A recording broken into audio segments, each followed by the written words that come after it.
रघुनाथ हाजिर है। ऐसे 3 नारे जो लगाए तो क्या देखा, चाल लटपटी सी एक वृद्ध की दूसरी सी देह, दुपटी फटी सी चीज बाधे धरधाए हैं। हाथ में छड़ी पड़ी ये तुलसी की माल, माथे पर चार चंदन चढ़ाए हैं। साहब के सामने विनीत चपरासी के साथ आज रघुनाथ जी गवाह बनी आए हैं। अब जब पूछा कि रघुनाथ जी आपको पता है किसने पैसा दिया, कहाँ थे, कहा मैं घर से घर रहा था और भगवान ने एक बाहर किया, कहा तो बताओ कहाँ है, तो कहा इनको भी गिरफ्तार कर लिया जाए। इनकी अलमारी के 22 नंबर खाने में वो पर्ची रखी हुई है, किसने दिया था। अब वहां से भेजा गया तो पुलिस गई और 22 नंबर के खाने से ढूंढ करके पर्ची लाई, गिरफ्तार हो गई और वो टूट गया।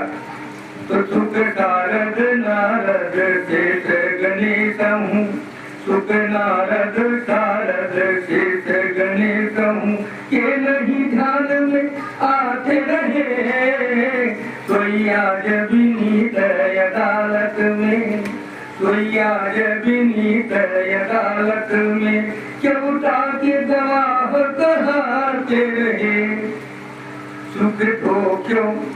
ये उनका जनता कर रहे हैं, सुख नारद सारद।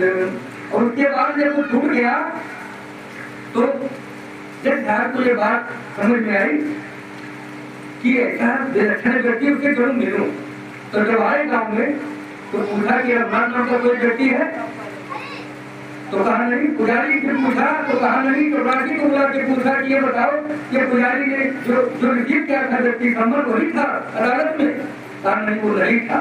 तो उनके समझ में आ गई बात कि तो भगवान से आपकी कृपा दे दिया। तो कहते सुख सारद नारद शेष गणेश हूँ, के नहीं ध्यान में आते रहे, सोई आज विनीत अदालत में, केवटा के गवाह कहाते रहे, सुख दुख उधर से दियो को भयो। अरे सुख है धोखे में इधर हुआ तो क्या हुआ, सुख दुख उधर से दियो को भयो, दुख नहीं जो तज जाते रहे।